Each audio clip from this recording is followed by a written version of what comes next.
Hello students, welcome to Matrix. इस video में हम लोग जेईई मेन 2020 के सितंबर अटेम्प्ट के 3 सितंबर के मॉर्निंग शिफ्ट के क्वेश्चन पेपर के क्वेश्चंस डिस्कस कर रहे हैं।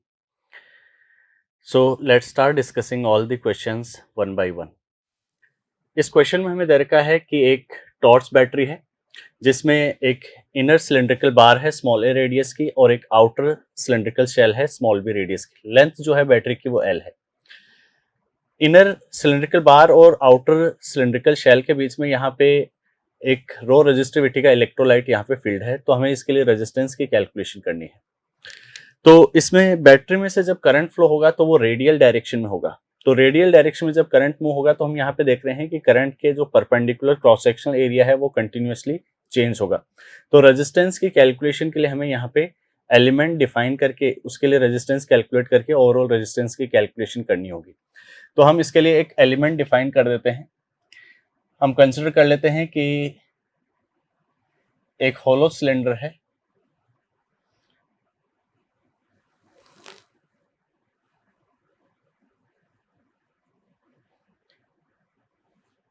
x रेडियस और थिकनेस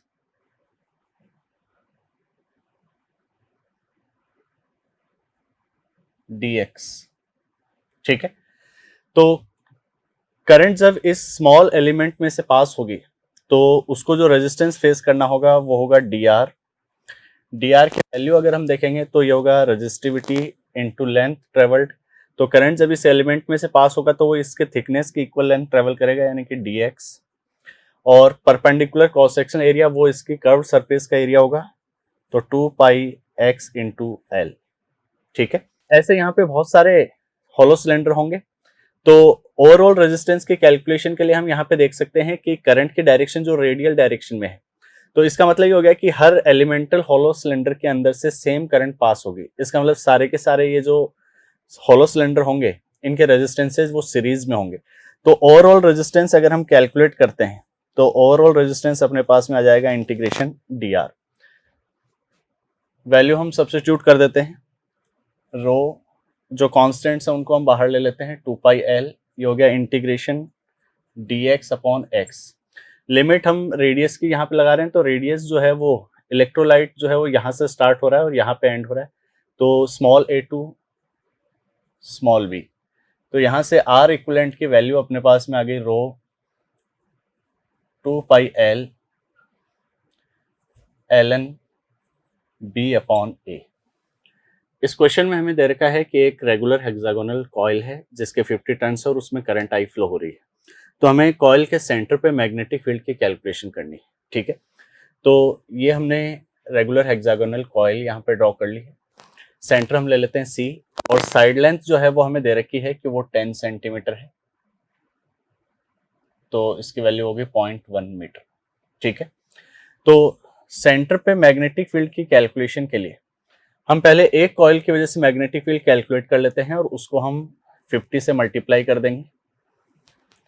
एक कॉइल की वजह से जो मैग्नेटिक फील्ड होगा उसके कैलकुलेशन के लिए हम देख सकते हैं कि रेगुलर हेक्सागोनल कॉइल के अंदर यहाँ पे 6 साइड्स हैं, तो हर साइड की वजह से जो यहाँ पे सेंटर पे मैग्नेटिक फील्ड की वैल्यू आएगी और डायरेक्शन आएगी वो सेम ही आएगी। तो हम एक वायर सेगमेंट की वजह से यहाँ पे मैग्नेटिक फील्ड कैलकुलेट कर लेते हैं। उसकी कैलकुलेशन के लिए सेंटर से यहाँ पे हम परपेंडिकुलर ड्रॉ कर देते हैं और ये परपेंडिकुलर डिस्टेंस हम ले लेते हैं, ये है d। ये दोनों एंगल्स यहाँ पे हम देखेंगे ये होंगे 30 डिग्री ज्योमेट्री से। ठीक है, और d की वैल्यू अगर हम कैलकुलेट करते हैं तो cos 30 वो होगा d अपॉन एल। तो यहाँ से अपने पास में d की वैल्यू आ जाएगी √3 अपॉन 2 इंटू एल। ठीक है, तो एक वायर सेगमेंट की वजह से जो मैग्नेटिक फील्ड होगा उसको हम 6 से मल्टीप्लाई कर देंगे। एक वायर सेगमेंट की वजह से मैग्नेटिक फील्ड अगर हम लिखेंगे तो ये हो गया μ0 I upon 4 pi d √3 upon 2 into L into sine θ1। θ1 30 degree है प्लस साइन θ2 वो भी 30 डिग्री है। फाइनाइट वायर के लिए मैग्नेटिक फील्ड का एक्सप्रेशन हम यूज कर रहे हैं। ठीक है, तो अब इसमें हम लेंथ की वैल्यू सब्स्टिट्यूट कर देते हैं। लेंथ की वैल्यू है 0.1 मीटर और ये वैल्यू अगर हम सब्स्टिट्यूट कर देते हैं और साइन 30 की वैल्यू जो है वो हाफ यूज कर लेते हैं, तो अपने पास में एक्सप्रेशन आ जाएगा 500√3 mu not I upon pi. Mu not I upon pi की टर्म में अगर हम देखेंगे आंसर, तो उसकी वैल्यू होगी 500√3। इस क्वेश्चन में हमें एक सर्किट दे रखा है, सर्किट में कैपेसिटर लगे हुए हैं C1, C2, C3 और एक बैटरी है V वोल्ट की। हमें ये कहा है कि C2 कैपेसिटर के अक्रॉस वोल्टेज 20 वोल्ट है, यानी कि यहाँ पे ये वाली जो वोल्टेज है ये 20 वोल्ट हमें दे रखी है। तो हमें C2 पे चार्ज कैलकुलेट करना है, ठीक है। तो मान लेते हैं कि बैटरी जो चार्ज फ्लो कर रही है, वो टोटल चार्ज जो है बैटरी वो फ्लो करती है Q। तो यहां से Q1 ले लेते हैं इसको। तो इस वाले कैपेसिटर पे जो चार्ज आएगा वो Q1 ही आएगा। इन दोनों कैपेसिटर के ऊपर जो टोटल चार्ज आएगा, क्योंकि इन दोनों का जो इक्विवेलेंट है दोनों कैपेसिटर का, वो इसके साथ में सीरीज में होगा और सीरीज में चार्ज की वैल्यू सेम ही रहेगी। तो इन दोनों के इक्विवेलेंट के ऊपर टोटल चार्ज की वैल्यू कितनी होगी? Q1 होगी, ठीक है। और Q1 की वैल्यू हमें दे रखी है कि बैटरी जो टोटल चार्ज सप्लाई कर रही है वो है 750 माइक्रोकूलम। तो ये Q1 की वैल्यू हमें दे रखी है। तो उसमें से हम मान लेते हैं कि इस पे जो चार्ज आता है वो आता है Q2 और इस पे जो चार्ज आता है वो है Q3, ठीक है। तो हमें Q2 की वैल्यू यहाँ पे कैलकुलेट करनी है। Q2 की वैल्यू कैलकुलेट करने के लिए हमारे पास में रिलेशन ये हो गया कि Q2 प्लस Q3 ये Q1 के इक्वल है, यानी कि 750 माइक्रोकूलम। ये फर्स्ट रिलेशन हो गया। दूसरा रिलेशन जो है वो हम यहाँ पे देख सकते हैं कि ये पोटेंशियल डिफरेंस हमें दे रखा है वो कितना है? 20 वोल्ट। तो Q3 की वैल्यू वो हम यहाँ पे बता सकते हैं कैपेसिटेंस इनटू पोटेंशियल डिफरेंस। तो ये हो गया 8 इंटू 10⁻⁻6 इंटू 20। तो यहाँ से इसकी वैल्यू आ गई 160 माइक्रोकूलम। तो Q2 की वैल्यू अगर हम देखेंगे तो Q2 अपने पास में आ जाएगा 750 माइनस 160, 590 माइक्रोकूलम। इस क्वेश्चन में हमें दे रखा है कि एक थिक रोप है जिसके लिए 6 kg है और लेंथ 12 मीटर है और इससे एक नीचे यहाँ पे रॉक हैंग हो रहा है। यहाँ पे रॉप के बॉटम पे एक वेव यहाँ पे हम जनरेट कर रहे हैं और उसकी वेवलेंथ जो है वो यहाँ पे हमें दे रखी है वो है 6 सेंटीमीटर। तो जब ये वेव ट्रेन यहाँ पे टॉप पे पहुंचेगी तो वहां पे उसकी वेवलेंथ कितनी होगी ये हमें यहाँ पे फाइंड आउट करना है, ठीक है। तो जो टॉप मोस्ट पॉइंट है रोप का वो हम ले लेते हैं A और बॉटम पॉइंट जो है उसको हम ले लेते हैं B। तो हमें ये पता है कि वेव जब यहाँ पे इस स्ट्रिंग के अंदर ट्रेवल होगी तो वेव की फ्रीक्वेंसी चेंज नहीं होगी, क्योंकि फ्रीक्वेंसी जो है वो वेव सोर्स पे डिपेंड करती है। तो अगर फ्रीक्वेंसी चेंज नहीं होगी तो हम यहाँ पे रिलेशन यहाँ पे बोल सकते हैं कि पॉइंट ए पे वेव वेलोसिटी उसको हम एक्सप्रेस कर सकते हैं फ्रीक्वेंसी इनटू वेवलेंथ, ठीक है। और पॉइंट बी पे जो वेव वेलोसिटी होगी उससे अगर हम इसको डिवाइड कर देते हैं वीबी तो वो होगा एफ इंटू लैम्डा बी। तो यहाँ से अपने पास में पॉइंट ए पे अगर हमें वेवलेंथ कैलकुलेट करनी है तो इसकी वैल्यू आ जाएगी lambda B into V A upon V B, ठीक है।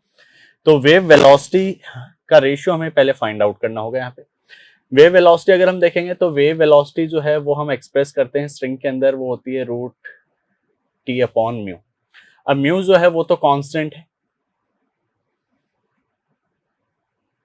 तो इसका मतलब ये हो गया कि वेव वेलोसिटी जो है वो प्रोपोर्शनल है √T के। तो यहां से हम ये बोल सकते हैं कि लैम्डा बी इंटू ये आ जाएगा अपने पास में TA अपॉन TB। तो A और B पॉइंट पे हम टेंशन कैलकुलेट करते हैं। पॉइंट A पे अगर हम टेंशन देखेंगे तो पॉइंट A के नीचे जो टोटल वेट हैंग हो रहा है उसको टेंशन बैलेंस कर रही होगी। तो पॉइंट A पे टेंशन की वैल्यू आ जाएगी, टोटल वेट रोप का वेट 6 kg है और ये 2 kg है, तो ये अपने पास में आ जाएगा 80 न्यूटन। जी की वैल्यू 10 हमने ले ली। पॉइंट बी पे अगर हम देखेंगे तो पॉइंट बी पे टेंशन इसके नीचे के वेट को बैलेंस कर रही होगी, तो वो 20 न्यूटन है। ये वैल्यूज हम यहाँ पे सब्स्टिट्यूट कर देते हैं, तो ये हो गया लैम्डा बी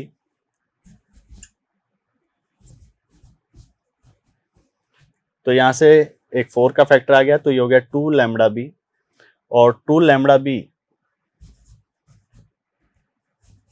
बी की वैल्यू 6 सेंटीमीटर है, तो यहाँ पे इसकी वैल्यू आ गई 12 सेंटीमीटर। इस क्वेश्चन में हमें दे रखा है कि एक 1 माइक्रोकूलम चार्ज का charge particle velocity vector v से uniform magnetic field b vector में मूव हो रहा है, तो उस पे जो फोर्स लग रहा है वो फोर्स का एक्सप्रेशन हमें दे रखा है कि वो F वेक्टर इंटू 10⁻⁻⁹ न्यूटन है, तो हमें F वेक्टर कैलकुलेट करना है। हम जानते हैं कि कोई भी चार्ज पार्टिकल अगर एक्सटर्नल मैग्नेटिक फील्ड में मूव अगर हो रहा है तो उस पर फोर्स होगा Q into B cross B. ठीक है, वैल्यूज इसमें हम रख सकते हैं। Q की वैल्यू हो गई 10⁻⁻⁶, बी क्रॉस बी के लिए आई कैप, जे कैप, के कैप हम यूज कर लेते हैं।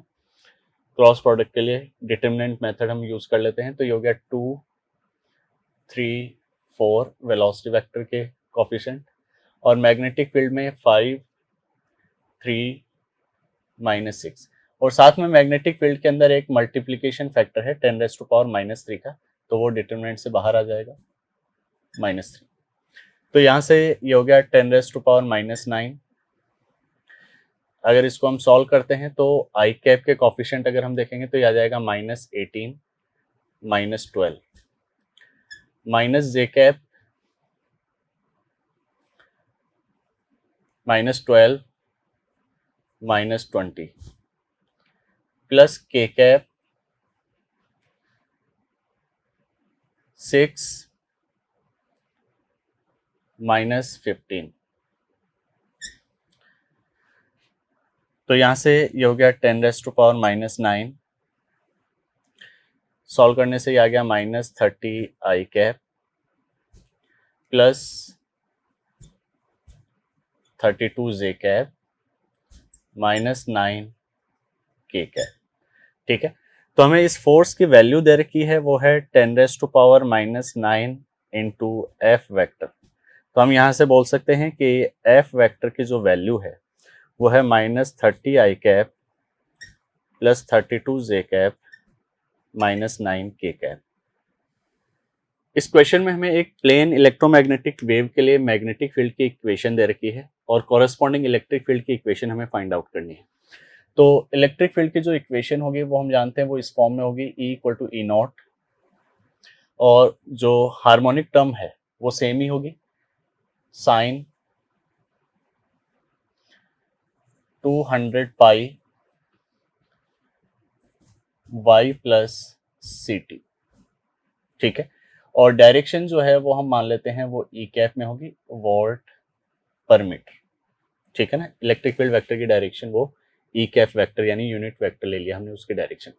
ई नोट जो है वो एम्पलीट्यूड है, तो ई नोट और ई कैप की वैल्यू हमें फाइंड आउट करनी है। तो हमें पता है कि ई नोट वो एक्सप्रेस होगा B naught into velocity of electromagnetic wave, वो सी है।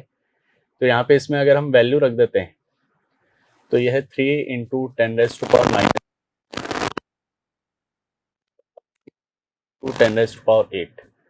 तो ये अपने पास में आ गया 9 वोल्ट पर मीटर।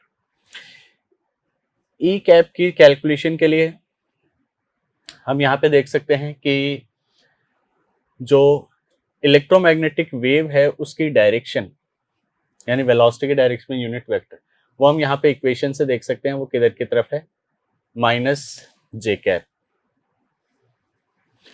और मैग्नेटिक फील्ड जो है उसकी डायरेक्शन वो हमें दे रखी है, वो किधर की तरफ है, आई कैप। ठीक है, तो ये दोनों वेक्टर की डायरेक्शन हमें पता है, और साथ में हमें ये भी पता है कि ई कैप क्रॉस बी कैप, ये जो वेक्टर आएगा ये वेव वेलोसिटी की डायरेक्शन में आएगा यानी सी कैप के पैरेलल होगा।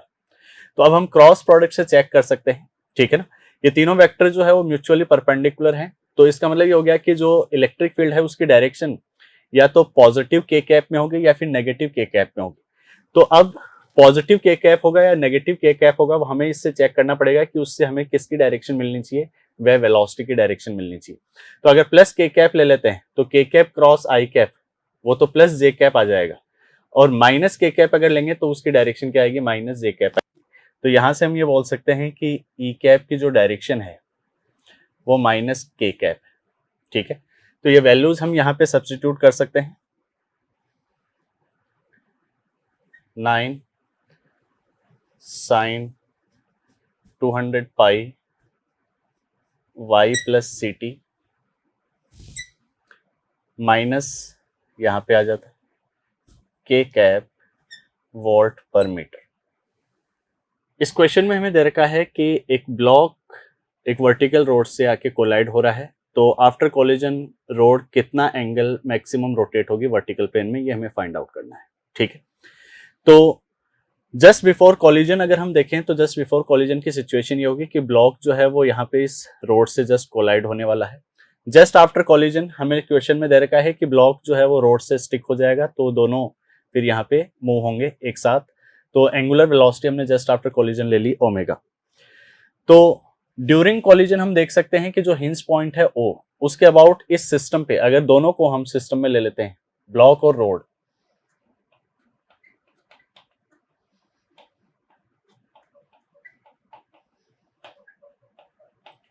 तो इस सिस्टम पे हिंज पॉइंट के अबाउट कोई एंगुलर एक्सटर्नल एंगुलर इंपल्स नहीं है, तो हम during collision angular momentum conservation apply कर सकते हैं।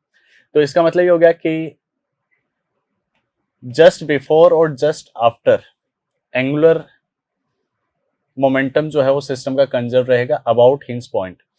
तो जस्ट बिफोर अगर हम देखेंगे तो ये सिचुएशन है, M U into perpendicular distance वो है एल, रोड का एंगुलर मोमेंटम वो 0 था। आफ्टर कॉलिजन दोनों स्टिक हो गए तो साथ में चल रहे हैं और पूरा सिस्टम जो है वो रोटेट हो रहा है, तो हम आई इंटू ओमेगा से यहाँ पे एंगुलर मोमेंटम एक्सप्रेस कर सकते हैं सिस्टम का। मास के लिए स्मॉल एम के लिए अगर हम देखेंगे तो ये हो जाएगा moment of inertia M L square, rod के लिए capital M L square upon 3 into omega. Value substitute कर देते हैं, स्मॉल एम 1 है, यू हमें दे रखा है वो 6 है, एल लेंथ है रोड की वो भी 1 है,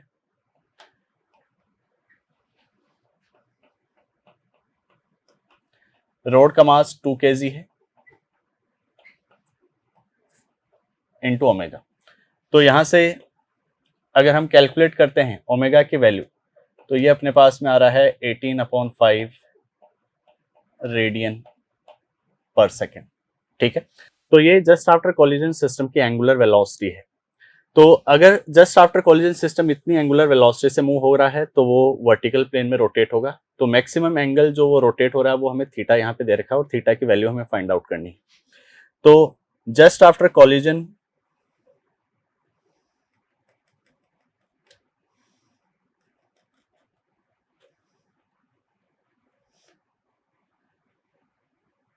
ये सिचुएशन है, मान लेते हैं कि जो मैक्सिमम एंगल थीटा वाली सिचुएशन है वो ऐसे है,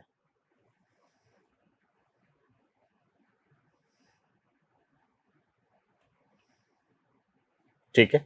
यहाँ पे तो एंगुलर वेलोसिटी जो है वो कितनी है सिस्टम की, वो हमें यहाँ पे पता है 18/5, और यहाँ पे जो फाइनल एंगुलर वेलोसिटी होगी सिस्टम की वो क्या हो जाएगी 0। ये एंगल ये है थीटा। तो अब हम इनिशियल सिचुएशन से फाइनल सिचुएशन तक मैकेनिकल एनर्जी कंजर्वेशन यूज कर लेते हैं, क्योंकि सिस्टम रोटेट हो रहा है और वर्क जो है वो यहाँ पे सिर्फ ग्रेविटेशनल फोर्स का है। ठीक है, तो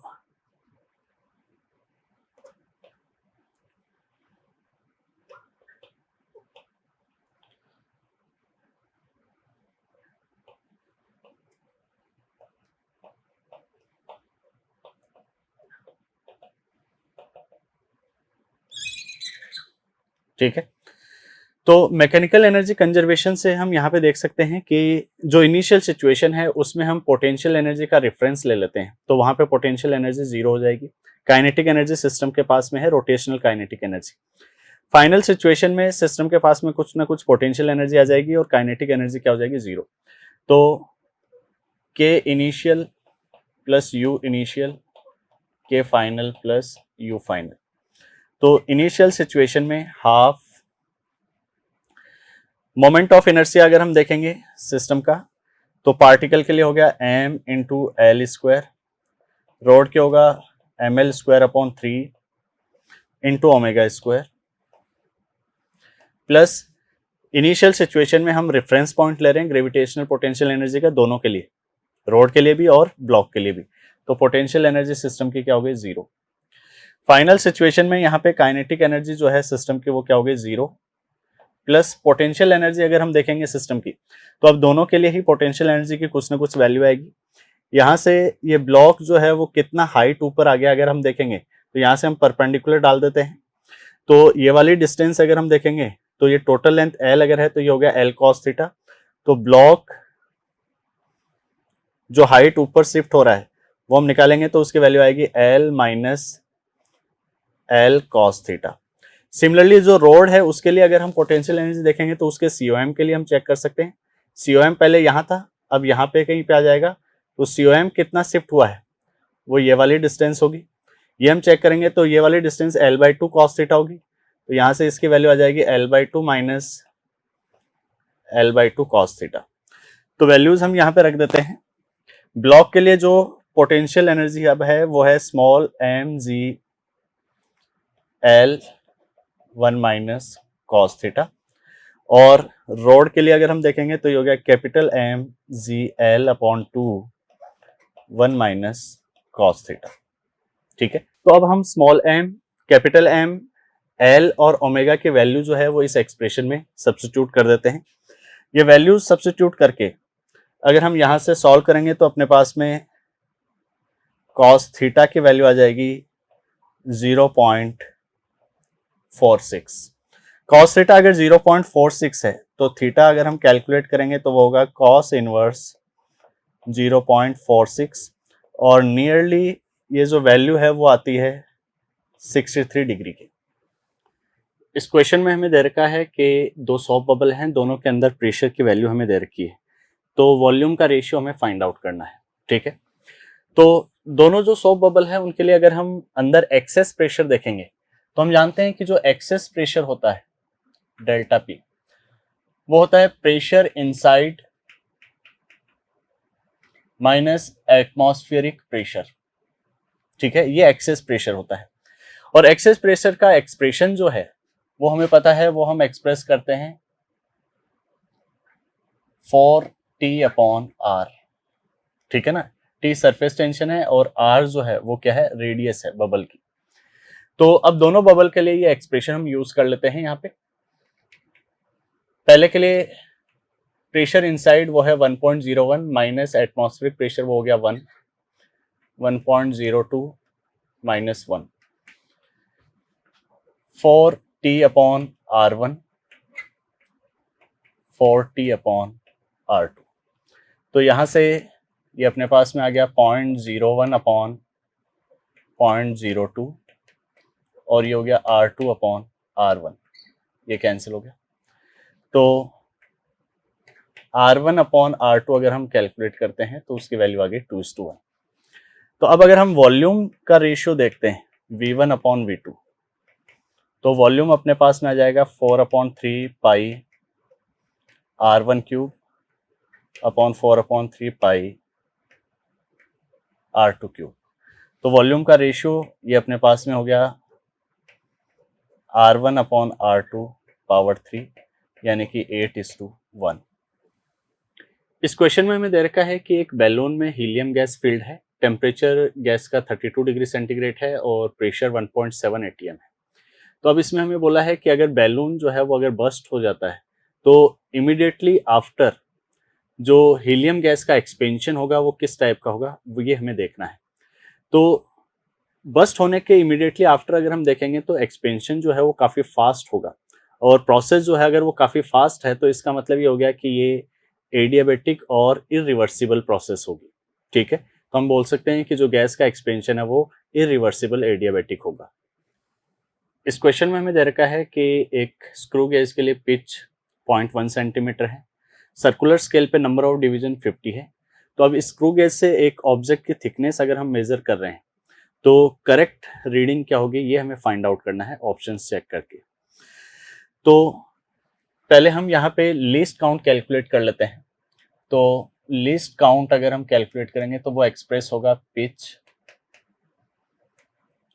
upon number of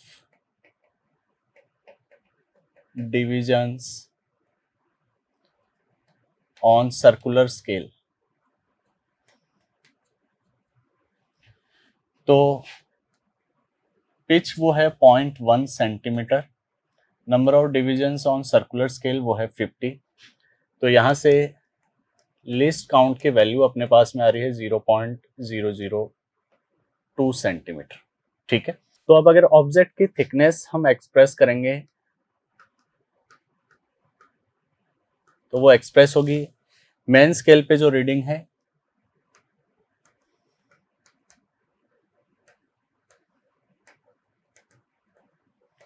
plus circular scale पे रीडिंग इनटू लीस्ट काउंट।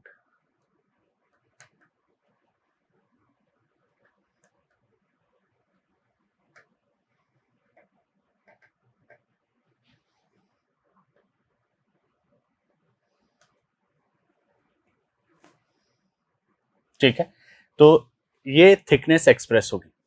तो अब हम यहाँ पे देख सकते हैं कि जो भी अपने पास में थिकनेस की वैल्यू आएगी उसमें जो नंबर होगा डेसिमल के आगे थर्ड प्लेस पे, यानी कि ये जो लास्ट डिजिट होगी वो लीस्ट काउंट का क्या होगा, मल्टीपल होगा। तो जो ऑप्शंस यहाँ पे अपने को दे रखे हैं उनमें हम देख सकते हैं कि एक ही ऑप्शन है 2.124, जिसमें डेसिबल के आगे जो थर्ड प्लेस पे जो लास्ट डिजिट है ये डिजिट लीस्ट काउंट का मल्टीपल है। तो यही पॉसिबल थिकनेस होगी। इस क्वेश्चन में हमें दे रखा है कि एक मेटलिक सरफेस पे जो रेडिएशंस फॉल हो रहे हैं उनकी वेवलेंथ 500 नैनोमीटर से 200 नैनोमीटर करने पर जो फोटो इलेक्ट्रॉन्स हैं उनकी मैक्सिमम काइनेटिक एनर्जी 3 टाइम्स हो जाती है। तो हमें मेटलिक सरफेस के लिए वर्क फंक्शन की कैलकुलेशन करनी है। मैक्सिमम काइनेटिक एनर्जी का रिलेशन वेवलेंथ और वर्क फंक्शन के साथ में हम जानते हैं वो होता है kmax equal to hc/λ minus work function phi. तो पहले जो काइनेटिक एनर्जी है वो हम ले लेते हैं k1 है, तो यहाँ पे इसकी वैल्यू अपने पास में आ जाएगी hc/λ1 माइनस फाई। बाद में जो काइनेटिक एनर्जी है उसकी वैल्यू हम ले लेते हैं वो k2 है और दोनों का रेशियो ले लेते हैं माइनस फाई। ठीक है, वैल्यू रख देते हैं। इनिशियल काइनेटिक एनर्जी को ले लेते हैं वो k है और बाद वाली हो जाएगी 3k। hc की वैल्यू जो है वो होती है 12, एग्जैक्ट वैल्यू अगर हम देखें तो वो 1242 इलेक्ट्रॉन वोल्ट नैनोमीटर होती है, बट कैलकुलेशन के लिए हम इसको 1240 यूज करते हैं। ठीक है, इलेक्ट्रॉन वोल्ट नैनोमीटर। तो नैनोमीटर में जो फर्स्ट वेवलेंथ है वो है 500 माइनस वर्क फंक्शन 5। डिनोमीटर में भी 1240 electron volt nanometre upon 200 minus 5। तो 1242 अगर हम यूज करेंगे तो स्लाइड डिफरेंस जो है वो जो रिजल्ट हम यहाँ से कैलकुलेट करेंगे उससे स्लाइटली लोअर वैल्यू आएगी। तो वो हम बाद में अप्रोक्सीमेटली देख लेंगे कौन सी वैल्यू नियर है। तो यहाँ से मेरे पास में हो गया 1/3, ये हो गया 2.48 माइनस 5 6.2 माइनस 5, क्रॉस मल्टीप्लाई कर देते हैं। ये हो जाएगा 7.44 माइनस 35। तो यहाँ से 5 की टर्म्स एक जगह कर लेते हैं तो 2 की वैल्यू आ जाएगी 7.44 माइनस 6.2 यानी कि 1.24। सो 5 इज 0.62 इलेक्ट्रॉन वोल्ट। तो नियरली इसकी वैल्यू अगर हम देखेंगे, क्योंकि हमने यहाँ पे एग्जैक्ट वैल्यू यूज नहीं की है तो ये वैल्यू जो है वो हम बोल सकते हैं ये नियरली होगी 0.61 इलेक्ट्रॉन वोल्ट।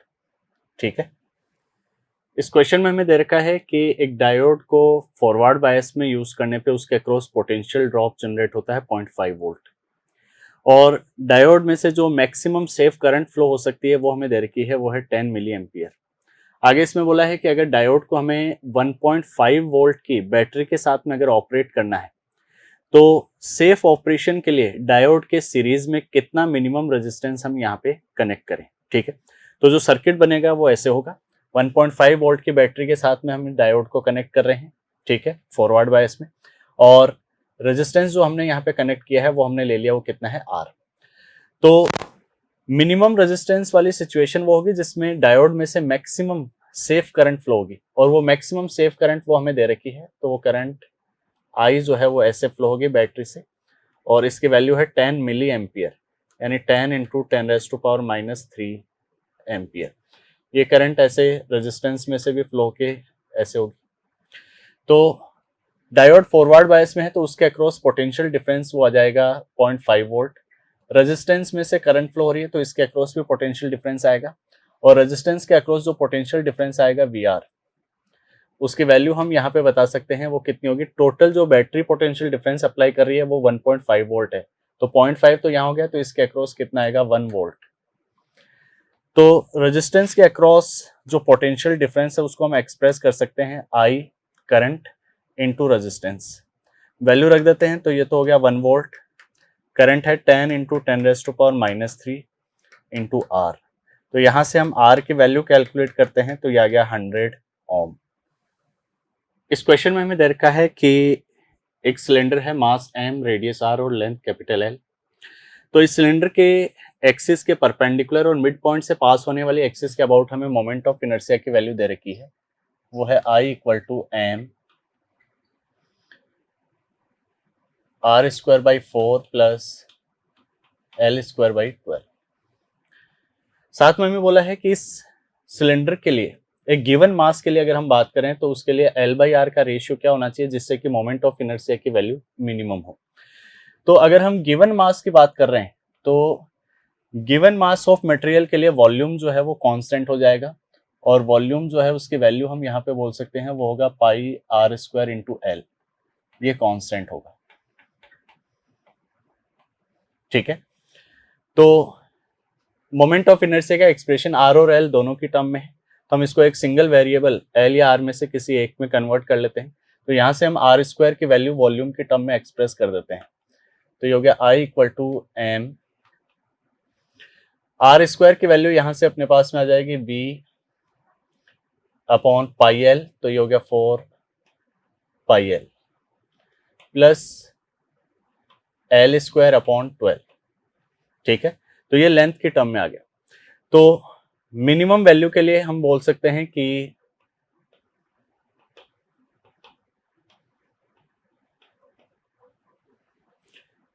इसका फर्स्ट ऑर्डर डेरिवेटिव लेंथ की टर्म में वो 0 होना चाहिए लेंथ के रेस्पेक्ट में, तो इसको डिफरेंशिएट कर देते हैं। m V/4π ये तो कांस्टेंट है, 1/L ये हो गया -1/L² प्लस 2L/12 = 0। तो यहाँ से मास जो है वो तो हम इसमें 0 में मल्टीप्लाई कर देते हैं, इस नेगेटिव टर्म को हम इधर ले आते हैं, तो यहाँ पे एक 2 का फैक्टर जो है वो कैंसिल हो जाएगा, तो ये अपने पास में आ गया V/4πL² = L/6। एक और 2 का फैक्टर यहाँ पे हम कैंसिल कर सकते हैं, तो V की वैल्यू अपने पास में आ जाएगी 2πL³ ठीक है, V की वैल्यू यहाँ से हम वापस सब्स्टिट्यूट कर देते हैं, πr²L = 2πL³ तो यहाँ से अगर हम L/R का स्क्वायर कैलकुलेट करते हैं तो ये आ गया 3/2। तो अब अगर हम L/R कैलकुलेट करेंगे तो उसकी वैल्यू आ जाएगी √3/2। ठीक है, तो इस वैल्यू के कॉरेस्पॉन्डिंग जो है यहाँ पे मोमेंट ऑफ इनर्शिया की वैल्यू क्या होगी, मिनिमम होगी।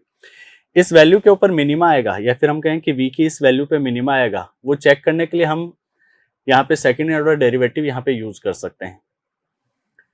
इस क्वेश्चन में हमें दे रखा है कि एक इलिप्टिकल कॉइल को एक्सटर्नल मैग्नेटिक फील्ड में रखा हुआ है, और जो सिचुएशन दे रखी है उसमें कॉइल जो है मैग्नेटिक फील्ड के अंदर ओमेगा एंगुलर वेलोसिटी से रोटेट हो रही है। तो इसमें एवरेज पावर लॉस कितना है ये हमें फाइंड आउट करना है। तो हम देख सकते हैं कि जो सिचुएशन है उसमें कॉइल के रोटेट होने की वजह से इसमें एक ईएमएफ इंड्यूस्ड होगा, उसकी वजह से कॉइल के अंदर करंट फ्लो होगी और वहां पे पावर लॉस होगी। ठीक है, तो पहले हमें इंड्यूस्ड ईएमएफ कैलकुलेट करना होगा, उससे फिर हम एवरेज पावर कैलकुलेट कर सकते हैं। ठीक है, तो पहले हम यहाँ पे देख सकते हैं कि अगर कॉइल के लिए हम एरिया देखेंगे, उसकी वैल्यू अपने पास में आ जाएगी पाई ए बी। ठीक है, सेमी मेजर और माइनर एक्सिस हमें दे रखी है। फ्लक्स अगर हम कैलकुलेट करते हैं तो फ्लक्स की वैल्यू होगी बी डॉट ए, यानी कि B area A into cos theta. Theta जो है वो एरिया वेक्टर और मैग्नेटिक फील्ड वेक्टर के बीच में एंगल है।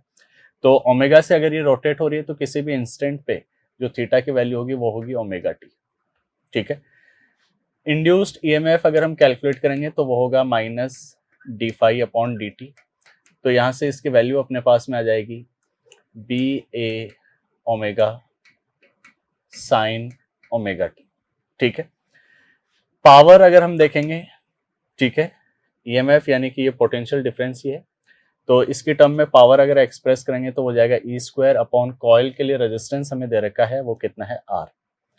एवरेज पावर अगर हमें कैलकुलेट करनी है तो हम एवरेज देख सकते हैं यहाँ पे, तो ये हो गया B square A square omega square sine square omega T upon R. So average power loss, तो इसका हम एवरेज ले लेते हैं। तो एवरेज लेंगे तो बी ए स्क्वायर ओमेगा और आर ये सब तो कांस्टेंट है, तो इनकी एवरेज वैल्यू जो है वो इन्हीं के इक्वल होगी। और यहाँ पे ये टाइम का फंक्शन है साइन स्क्वायर ओमेगा टी, इसकी एवरेज वैल्यू हमें निकालनी होगी। तो हम जानते हैं कि कोई भी इंटरवल जो कि टाइम पीरियड का इंटीग्रल मल्टीपल है या फिर लार्ज टाइम पीरियड अगर है तो उसके लिए इसकी एवरेज वैल्यू कितनी आती है, हाफ। तो यहाँ से ये अपने पास में हो गया B square A square omega square upon 2r। Area की भी वैल्यू हम सब्स्टिट्यूट कर सकते हैं, तो ये आ जाएगा B square pi square small A square small B square omega square upon 2r। इस क्वेश्चन में हमें दे रखा है कि एक रेडियो एक्टिव मटेरियल के लिए टी टाइम के बाद में जो एक्टिव न्यूक्लियाई बचते हैं उनका फ्रैक्शन है 9/16। तो t/2 टाइम के बाद में कितना एक्टिव फ्रैक्शन होगा वो हमें फाइंड आउट करना है। ठीक है, तो हम जानते हैं कि किसी भी टाइम टी पे जो एक्टिव नंबर ऑफ न्यूक्लियाई बचते हैं वो होते हैं n equal to n naught E raise to power minus lambda T. ठीक है, तो यहाँ पे हमें ये दे रखा है कि n upon n not lambda T, और ये फ्रैक्शन हमें दे रखा है वो है 9/16। N naught initially active nuclei है और ये टाइम टी पे रिमेनिंग न्यूक्लियाई है एक्टिव न्यूक्लियाई। तो t/2 टाइम पे अगर हम देखेंगे तो t/2 टाइम पे हम मान लेते हैं जो एक्टिव न्यूक्लियाई होंगे वो होंगे n डैश, तो उसको हम एक्सप्रेस कर सकते हैं n naught into E raise to power minus lambda t/2। ठीक है, तो यहां से n dash upon n naught ये हो जाएगा E raise to power minus lambda T upon 2। ठीक है, तो ये जो रिलेशन है इस रिलेशन से E raise to power minus lambda T by 2 की वैल्यू हम ये इसमें सब्स्टिट्यूट कर देते हैं। तो यहाँ से इस एक्सप्रेशन को हम ऐसे एक्सप्रेस कर सकते हैं 9/16, मैं इसको लैम्डा टी बाई 2 पावर 2 ऐसे एक्सप्रेस कर सकता हूँ। ठीक है, पावर कैंसिल हो जाएंगे तो ये E raise to power minus lambda T है। अब इसकी वैल्यू हम यहाँ से सब्स्टिट्यूट कर देते हैं, ये हो गया N days upon N naught square. तो हमें यही फ्रैक्शन कैलकुलेट करना है t/2 टाइम पे जो फ्रैक्शन है। तो यहाँ से हम ये देख सकते हैं कि N days upon N naught की वैल्यू वो आ रही है 3/4। इस क्वेश्चन में हमें बोला है कि एक सैटेलाइट अर्थ की सरफेस के बहुत पास में सर्कुलर ऑर्बिट में रोटेट हो रहा है, तो उसके लिए ऑर्बिटल रेडियस वो अर्थ के रेडियस के ही इक्वल है। आगे इसमें बोला है कि सैटेलाइट से एक रॉकेट अटैच्ड है और रॉकेट को फायर करने के बाद में सैटेलाइट की जो स्पीड है वो उसकी मोशन की डायरेक्शन में √3/2 टाइम्स हो जाती है। तो अब जो सब्सिक्वेंट मोशन होगी सैटेलाइट की, उस मोशन में जो अर्थ के सेंटर से उसकी मैक्सिमम डिस्टेंस है वो डिस्टेंस हमें फाइंड आउट करनी है। ठीक है, तो बिफोर फायरिंग जो सैटेलाइट की जो वेलोसिटी थी, ऑर्बिटल वेलोसिटी, उसकी वैल्यू वो है G mass of earth upon orbital radius, वो अर्थ के रेडियस के इक्वल थी, इसके इक्वल है। ठीक है, अब जैसे ही हमने रॉकेट फायर किया, इसकी वेलोसिटी जो है वो √3/2 टाइम्स होगी। तो अब सिचुएशन कुछ ऐसे हो जाएगी,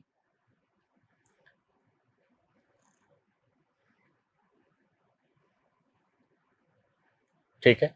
मान लेते हैं कि पहले सैटेलाइट जो है वो यहाँ पे अर्थ की सरफेस के बहुत पास में मूव हो रहा था। सेंटर से जो डिस्टेंस है इसकी वो अर्थ के रेडियस के इक्वल है, और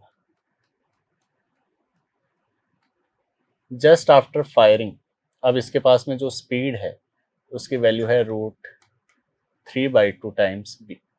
तो अब जो है इसका पाथ वो कर्व पाथ होगा, और ये कर्व पाथ पे ऐसे मूव होगा। तो जो मैक्सिमम डिस्टेंस का जो पॉइंट होगा, उस पॉइंट पे यहाँ पे जो सैटेलाइट की वेलोसिटी होगी वो जो सेंटर से डिस्टेंस होगी उसके परपेंडिकुलर हो जाएगी। ठीक है, ये वेलोसिटी हम मान लेते हैं ये क्या है, वी डेस, और ये जो मैक्सिमम डिस्टेंस है ये हम ले लेते हैं, ये आर हमें कैलकुलेट करना है। ठीक है, तो सैटेलाइट की जो मोशन है वो हम यहाँ पे देख सकते हैं, वो ग्रेविटेशनल फील्ड में है प्लैनेट के, अर्थ के। तो जो भी ग्रेविटेशनल फोर्स होगा उसकी लाइन ऑफ एक्शन जो है वो यहाँ पे अर्थ के सेंटर से पास होगी। तो हम बोल सकते हैं कि अर्थ के सेंटर के अबाउट सैटेलाइट का जो एंगुलर मोमेंटम है वो कंजर्व रहेगा। इसका मास हम ले लेते हैं, वो स्मॉल m है, और अर्थ का मास है me।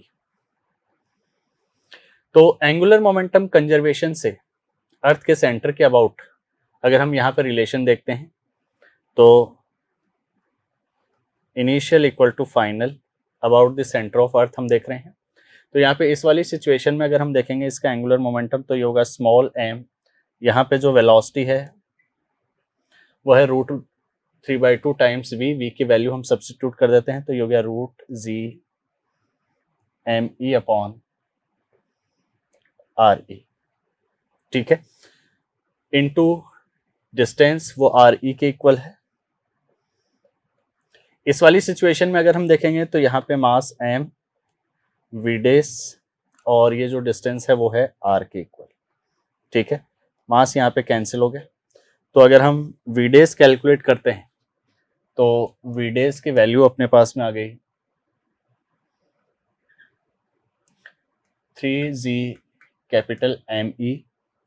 re की एक टर्म यहाँ पे कैंसिल हो जाएगा, ये हो गया re/2, और r से इधर डिवाइड कर देते हैं तो ये रूट में हो गया r²। ये वीडेस की वैल्यू आ गई। दूसरा रिलेशन हम मैकेनिकल एनर्जी कंजर्वेशन यहाँ पे यूज कर सकते हैं, क्योंकि वर्किंग फोर्स वो ग्रेविटेशनल फोर्स है। फ्रॉम एनर्जी कंजर्वेशन,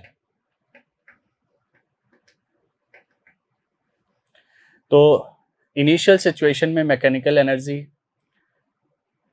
तो वहां पे काइनेटिक एनर्जी होगी हाफ पार्टिकल के लिए स्मॉल m इंटू यहाँ पे वेलोसिटी का स्क्वायर अगर हम करेंगे तो ये हो गया 3g_me अपॉन 2re। ठीक है, इनिशियल सिचुएशन में पोटेंशियल एनर्जी वो होगी g_me small m re। Final situation में काइनेटिक एनर्जी अगर हम देखेंगे तो ये हो गया हाफ स्मॉल m, और फाइनल सिचुएशन में वेलोसिटी जो है वो कितनी है, वीडेस है, तो उसका स्क्वायर है, तो ये वाली वैल्यू यहाँ पे रख देते हैं हम 3g_me re अपॉन 2r²। और फाइनल सिचुएशन में पोटेंशियल एनर्जी अगर देखेंगे तो उसकी वैल्यू होगी g_me स्मॉल m, और डिस्टेंस जो है वो कितनी है, r। ठीक है, तो ये मैकेनिकल एनर्जी कंजर्वेशन की इक्वेशन होगी। तो इसमें जो टर्म कैंसिल हो रही है उनको कैंसिल कर देते हैं, तो g_me इंटू m ये यहाँ पे कैंसिल हो गया। तो यहाँ पे इस टर्म के अंदर हम देख रहे हैं कि वैल्यू आ रही है 3/4 re, और यहाँ पे आ रही है -1/re। तो ये हो गया -1/4RE। यहाँ से इस वाले टर्म में ये हो गया 3RE/4R² -1/R। ठीक है, तो हम इसको 4R² RE से मल्टीप्लाई कर देते हैं। तो यहाँ पे ये अपने पास में आ जाएगा -R² 3RE² -4R/RE। R के टर्म को हम इधर ले लेते हैं, तो ये हो गया R² -4R/RE प्लस 3RE² = 0। तो यहाँ से हम इसके फैक्टर कर सकते हैं, तो फैक्टर अपने पास में आ जाएंगे R - RE R - 3RE = 0। ठीक है, तो हमें यह पता है कि R जो है वो RE के इक्वल नहीं है, तो इसका मतलब ये वाली टर्म तो 0 नहीं होगी, तो ये वाली टर्म 0 होगी। तो इसका मतलब ये हो गया कि R की वैल्यू जो है वो 3RE के इक्वल होगी। तो ये मैक्सिमम डिस्टेंस होगी। इस क्वेश्चन में हमें एक ट्राई एटॉमिक गैसेस मॉलिक्यूल दे रखा है और कहा है कि एटम्स जो हैं वो ट्रायंगल के वर्टिसेस पे प्रेजेंट है और जो रोड्स हैं वो मासलेस हैं। तो हमें इस गैस के 1 मोल के लिए इंटरनल एनर्जी फाइंड आउट करनी है टेम्परेचर T पे। Internal energy of A gases system वो हम एक्सप्रेस करते हैं डिग्री ऑफ फ्रीडम के टर्म में F/2 nRT। Number of moles तो 1 है, डिग्री ऑफ फ्रीडम अगर हम देखेंगे तो ट्राई एटॉमिक गैस वो नॉन लीनियर है, तो non linear try atomic gas के लिए डिग्री ऑफ फ्रीडम होती है 6। तो इंटरनल एनर्जी वो होगी अपने पास में F/2 nRT। वैल्यू रख देते हैं, तो ये हो गया 3RT। इस क्वेश्चन में हमें एक YDSC अरेंजमेंट दे रखा है। YDSC अरेंजमेंट में जो वेवलेंथ हम यूज कर रहे हैं लाइट की वो हमें गिवन है कि वो है 500 नैनोमीटर। ये स्लिट S1, ये S2 और दोनों स्लिट के बीच में जो सेपरेशन है स्मॉल d, उसकी वैल्यू भी हमें दे रखी है, वो है 0.05 मिलीमीटर। तो हमें यहाँ पे एंगुलर फ्रिंज विड्थ कैलकुलेट करनी है। ठीक है, एंगुलर फ्रिंज विड्थ वो कैसे एक्सप्रेस होगी? तो देखो, फ्रिंज विड्थ हम जानते हैं कि वो कॉन्जिक्यूटिव मैक्सिमास के बीच में सेपरेशन होता है।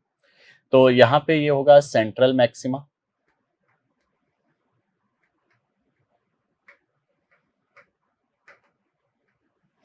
और मान लेते हैं कि यहाँ पे कहीं पे ये है फर्स्ट मैक्सिमा। तो हम जानते हैं कि फर्स्ट मैक्सिमा और सेंट्रल मैक्सिमा के बीच में जो सेपरेशन है वो फ्रिंज विड्थ के इक्वल होगा बीटा, और ये होता है lambda capital D upon small d। Capital D ये सेपरेशन है। ठीक है, तो फ्रिंज विड्थ का जो कॉन्सेप्ट है वो हम जानते हैं कि वो सेंट्रल मैक्सिमा के बहुत ही पास के रीजन के लिए ही वैलिड होता है। तो इसका मतलब ये हो गया कि ये जो फर्स्ट मैक्सिमा है इसकी एंगुलर पोजीशन अगर हम देखेंगे, ये एंगल हम ले लेते हैं θ0 है, तो θ0 जो है वो यहाँ पे क्या होगा, स्मॉल एंगल होगा। ठीक है, तो फ्रिंज विड्थ वो तो बीटा है। एंगुलर फ्रिंज विड्थ का मतलब ये हो गया कि हमें इसके लिए एंगुलर विड्थ कैलकुलेट करनी है, यानी θ0 कैलकुलेट करना है, और θ0 जो है वो क्या है, स्मॉल एंगल है। तो हम जानते हैं कि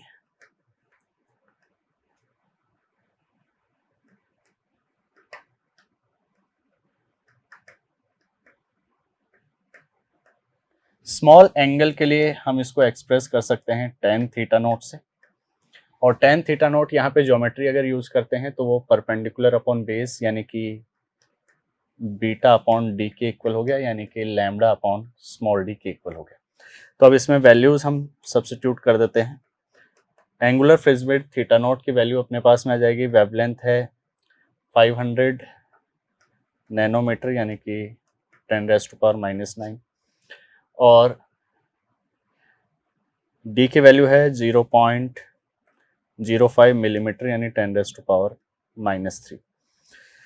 तो यहाँ से ये हो गया 10⁻⁻5 न्यूमरेटर में चला जाएगा तो +5 + 2 ये हो गया 7, 5 कैंसिल हो जाएगा, तो यहाँ से वैल्यू आ गई 10⁻⁻², और ये एंगल आएगा रेडियन में।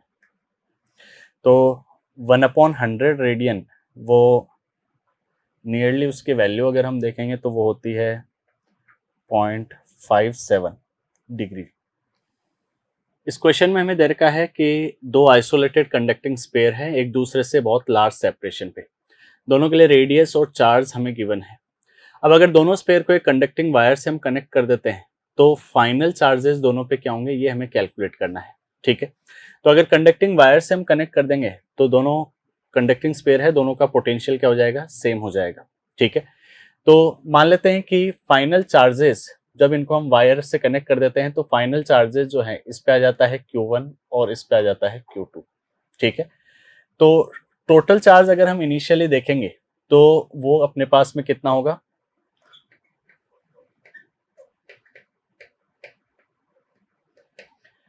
ये होगा 12 - 3 यानी कि 9 माइक्रोकूलम। तो दोनों स्पेयर्स का जो सिस्टम है इस सिस्टम का टोटल चार्ज कंजर्व रहेगा। तो इसका मतलब ये हो गया कि Q1 + Q2 ये टोटल चार्ज के इक्वल होगा। ये किसके इक्वल है, 9 माइक्रोकूलम। तो ये फर्स्ट रिलेशन हो गया। कनेक्ट करने से पोटेंशियल सेम हो जाएगा, तो हम रिलेशन यूज कर सकते हैं पोटेंशियल ऑफ स्पेयर 1, इसको ले लेते हैं 1 और इसको हम ले लेते हैं 2। तो यहाँ पे ये हो गया V1 = V2। ठीक है, दोनों स्पेयर के बीच में सेपरेशन बहुत लार्ज है, तो इन दोनों के ऊपर जो चार्जेस होंगे यानी कि इसका जो चार्ज है Q1 उसकी वजह से इसके पोटेंशियल में कोई चेंज नहीं होगा। ठीक है, इसकी वजह से यहाँ पे पोटेंशियल क्या होगा, 0, और इसकी वजह से यहाँ पे पोटेंशियल 0 होगा। यानी जो भी इनके पोटेंशियल होंगे वो सेल्फ चार्ज की वजह से ही होंगे। ठीक है, तो इसकी वजह से खुद का पोटेंशियल अगर हम यहाँ पे देखेंगे तो इसकी वैल्यू आ जाएगी K Q1 अपॉन रेडियस, ये है 2R/3।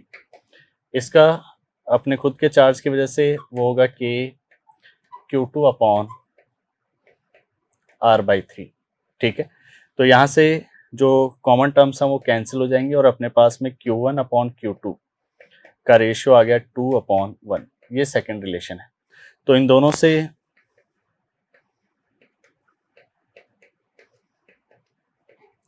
यहाँ से हम Q1 की वैल्यू 2 Q2 इसमें सब्स्टिट्यूट कर देते हैं, तो 3 Q2 की वैल्यू आ जाएगी 9, यानी Q2 हो गया 3 माइक्रोकूलम। तो Q1 की वैल्यू अपने पास में क्या आ जाएगी, 6। तो Q1 is 6 microcoulomb and Q2 is 3 microcoulomb.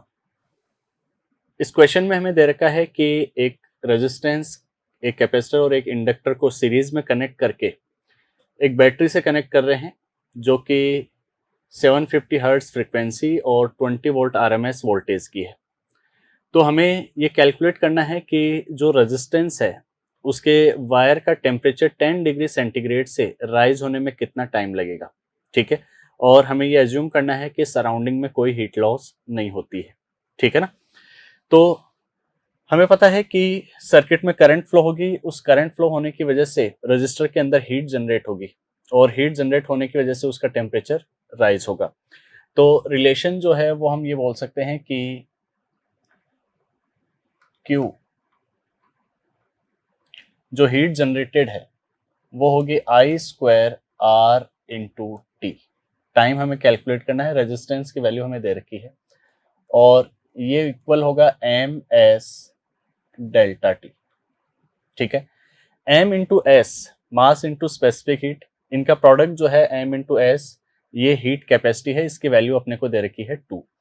तो यहाँ पे ये वैल्यूज अगर हम सब्स्टिट्यूट कर देते हैं तो M इंटू एस वो 2 है और डेल्टा T टेम्परेचर में चेंज 10 है, तो ये हो गया 20। I² रेजिस्टेंस वो 100 ओम है इंटू टाइम T, ये इक्वेशन 1 है।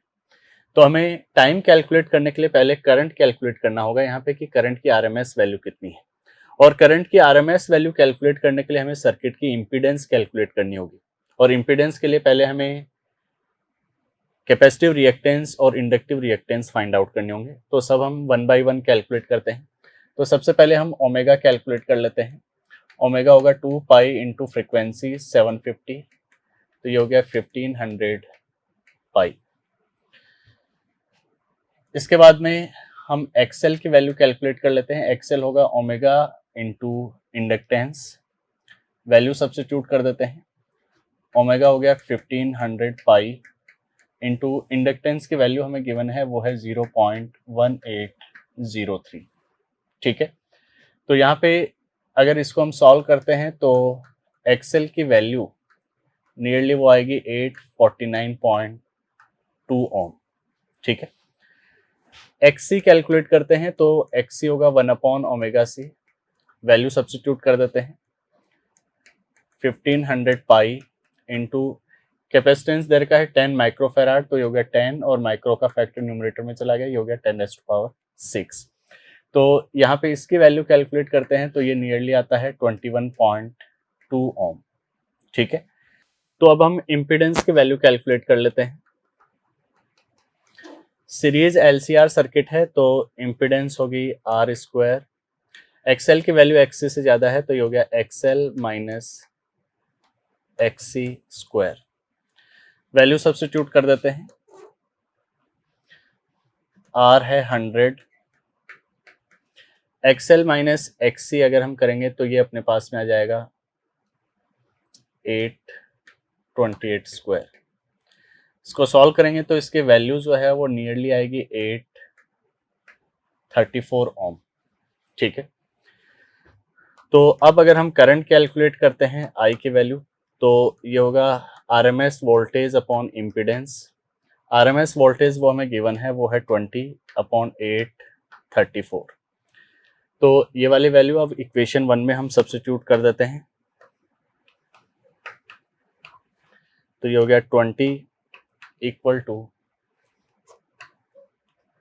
20/834 square into 100 into time T. तो अगर हम यहाँ से इसको सॉल्व करते हैं तो टाइम की वैल्यू अपने पास में आएगी 348 सेकेंड, और अगर इसको हम मिनट में कन्वर्ट करेंगे तो नियरली ये होगा 5.8 मिनट।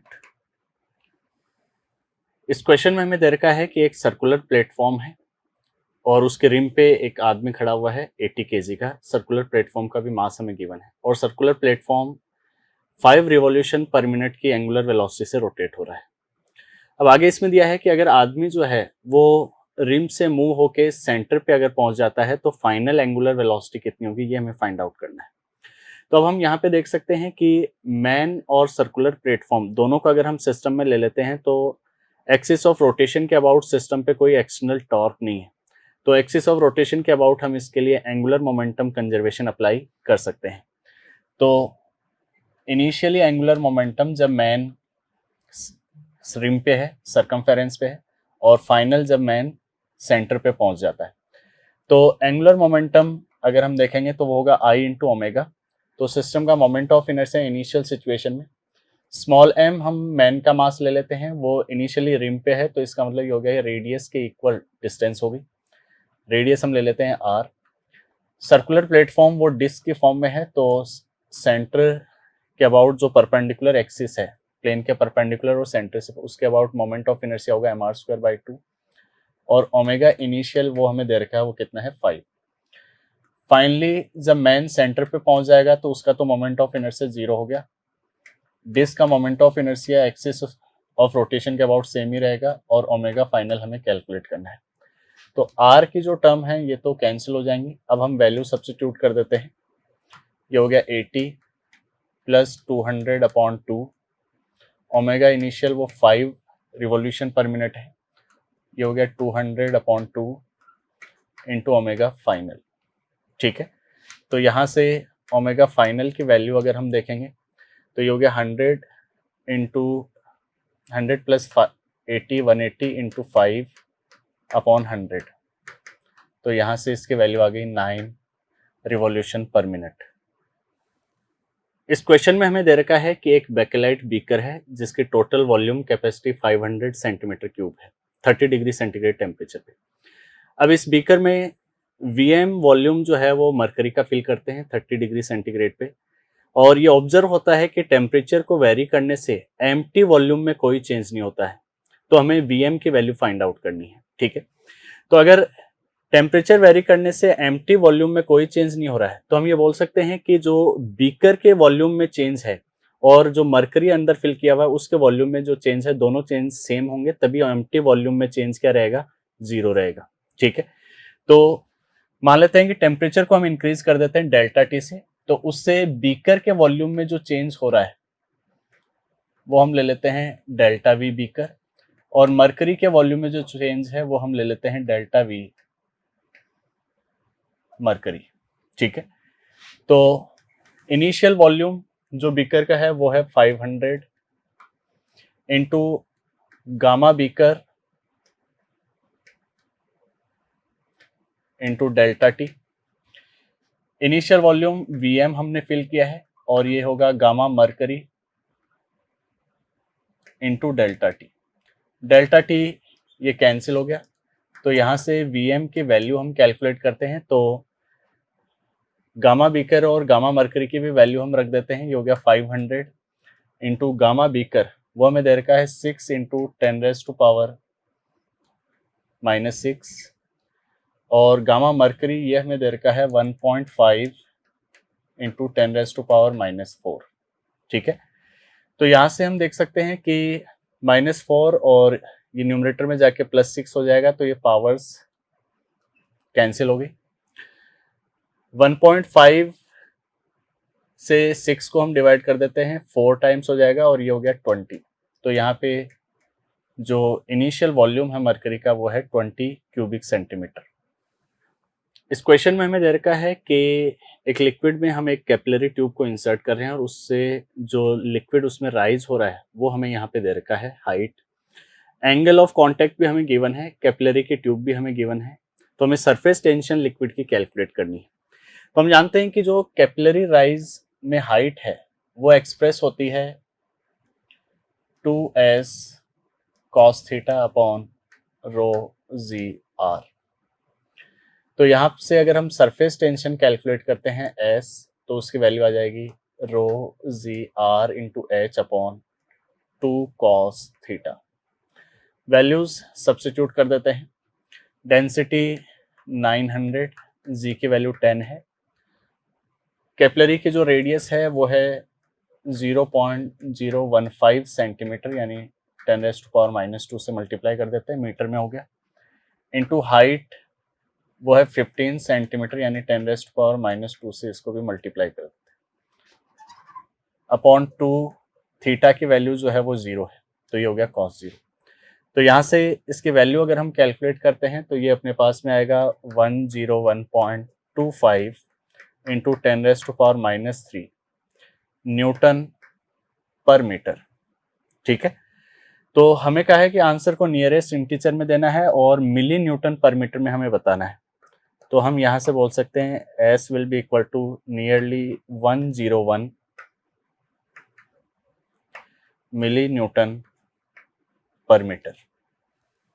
इस क्वेश्चन में हमें दे रखा है कि एक बॉल को बॉलिंग मशीन से वर्टिकली अपवर्ड डायरेक्शन में हम प्रोजेक्ट कर रहे हैं, और बॉलिंग मशीन के अंदर जो पार्ट बॉल को प्रोजेक्ट कर रहा है वो पहले हॉरिजॉन्टली मूव हो रहा है 0.2 मीटर, और वो एक कांस्टेंट फोर्स F अप्लाई कर रहा है। ठीक है, और हमें साथ में बोला है कि बॉल जो है बॉलिंग मशीन को लीव करने के बाद मैक्सिमम 20 मीटर हाइट तक जा रही है। ठीक है, तो हमें जो कांस्टेंट फोर्स बॉलिंग मशीन यहाँ पे अप्लाई कर रही है बॉल पे वो हमें फाइंड आउट करना है। तो देखो बिफोर प्रोजेक्शन और मैक्सिमम हाइट, ठीक है ना, इन दोनों सिचुएशंस में बॉल की जो वेलोसिटी है वो 0 है, तो हम वर्क एनर्जी थ्योरम हम यहाँ पे अप्लाई कर लेते हैं।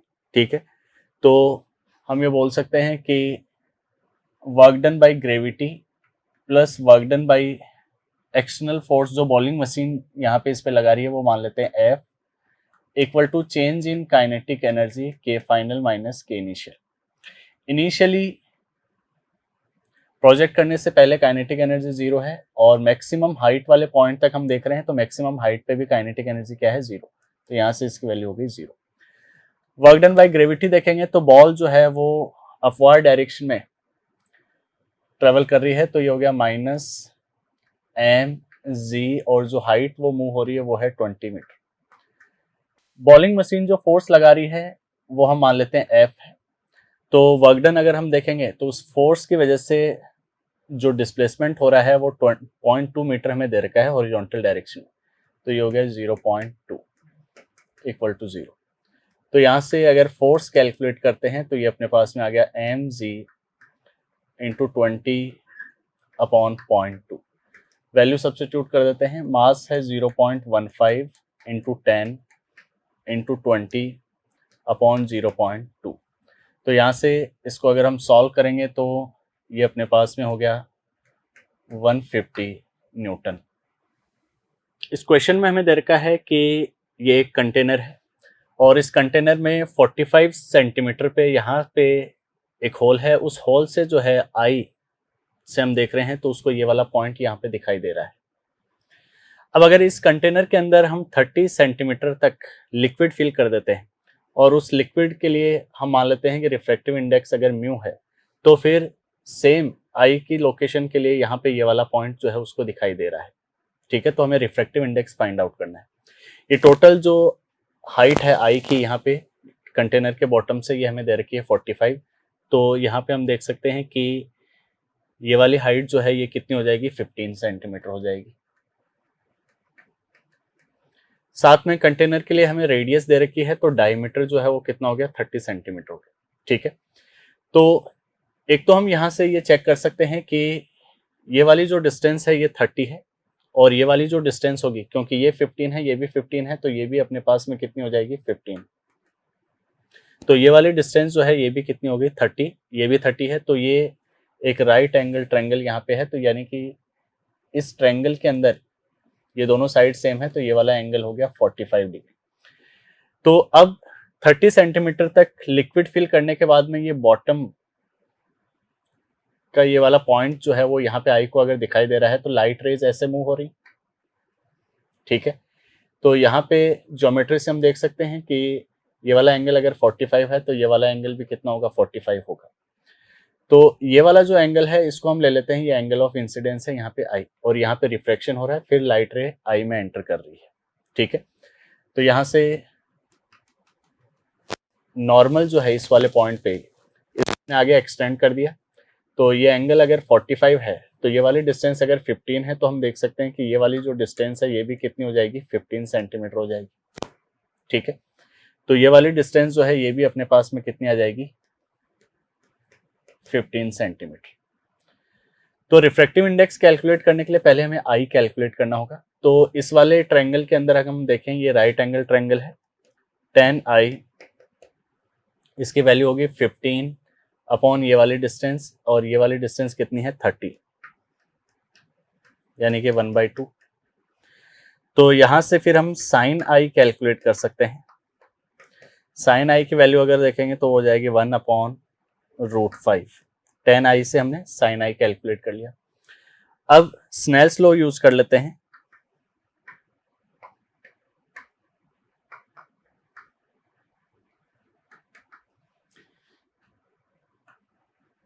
Mu i sine i equal to mu r sine r. Medium of incidence में रिफ्रैक्टिव इंडेक्स लिक्विड का है म्यू। साइन आई की जो वैल्यू है वो हम यहाँ पे सब्स्टिट्यूट कर देते हैं, ये हो गया 1/√5। आउटसाइड मीडियम यहाँ पे एयर है तो रिफ्रैक्टिव इंडेक्स हो गया 1, और आर जो एंगल ऑफ रिफ्रैक्शन है वो 45 डिग्री है, तो ये हो गया 1/√2। तो यहाँ से रिफ्रैक्टिव इंडेक्स की वैल्यू जो है वो अपने पास में आ गई √5/2। √5/2 की वैल्यू अगर हम कैलकुलेट करते हैं तो ये वैल्यू आती है नियरली 1.58। ठीक है, तो हमें क्वेश्चन में कहा है कि जो रिफ्रैक्टिव इंडेक्स है वो n/100 के इक्वल है। तो यहां से अगर हम n की वैल्यू कैलकुलेट करते हैं तो n की वैल्यू अपने पास में आ जाएगी 158।